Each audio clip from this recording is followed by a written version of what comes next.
กันแต่ละคนมีกินแต่ก็มีชีจัดว่าที่มาขึ้นนะส่วนพวกที่เก่านี่ใจภาคที่ยกภาพนี้คนนี้อยู่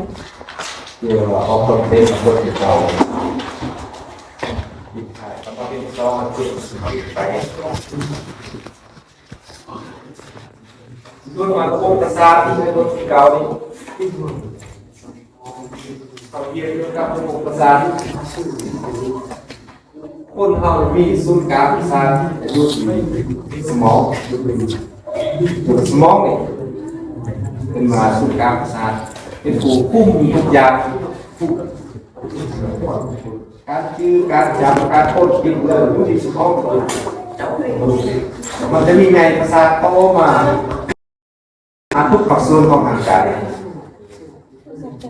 สมองสร้างว่ากับปานเขาขึ้นเองสมอง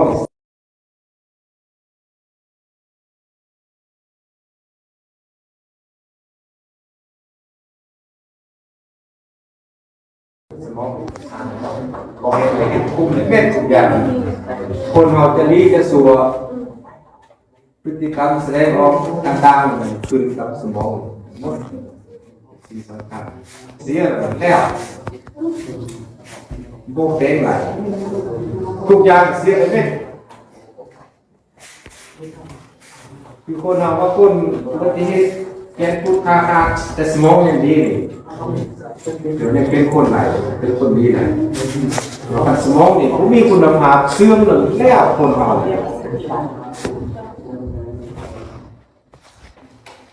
สมองไปเสื่อมไป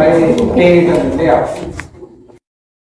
คนเบอร์คนจ้าคนเมืองคนเสียเซนก็มันเป็นสมองเสียเซนกับสมองเสียมันกินเมื่อกินกะทิเยอะดีสมองจะแก่โซ่เมื่อเก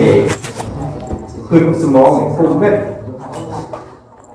สำคัญเป็นที่นี่ระบบกระดูกห่อเอาไว้ให้แก่สุด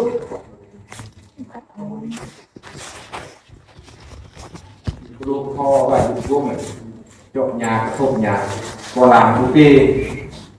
ทำตัวเองเป็นล่าบุกีรถไฟตามเอาเสาไฟตามเอาคลองเทนแบบนั้นเป็นเลยสมอง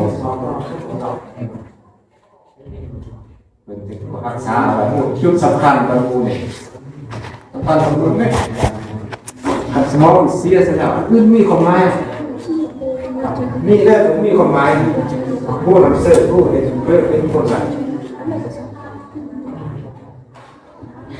สำคัญเขาเป็นคนยังรุ่งยังน้อยสมองยังกำลังเป็นไงโตสมองเปลี่ยนทางอะไรเนี่ยยามาสลาคือทางใครสอนตายแล้วจะเอาสมองมาเปลี่ยนคือไม่เห็นอะไรส่วนอื่นเป็นมาหมดเจอบอกมาใครล้างบอกแก้ข้าวบอกเทสเทียมเนี่ยเปลี่ยนเป็นอะไรเนี่ยแต่สมองเนี่ยย่อมมีวิทยาศาสตร์ประเทศเรียกว่าสมาธิเปลี่ยนเอาสมองคนนั่นมาเสื้อคนนี้อะไรขันว่ามันขยายตัวเต็มที่แล้วมันแตกสนามของพวกขยายตัวอีกสมองจะมาเปลี่ยน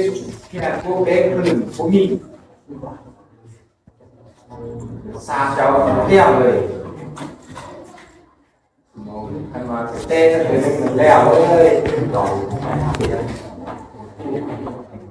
ดูก็บ้านเจอเราบอก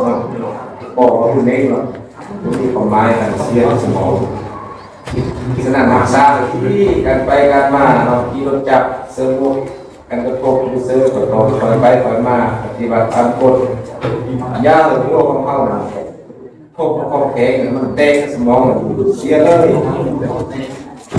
มันเตะไหลนี่คือโคตรของผู้คุณเกิดมือของเราเสียแต่ว่าชีวิตยังเป็นโบทีแล้วมาโบกีทีด้วยสิ่งของทีซื้อโต๊ะอย่างนี้ก็เราไม่ตามเรื่องทีนี่ก็เป็นเรื่องอยู่ทีเอาละบาทมีคนเรื่องเราจับมาเขาป้าหมดเลย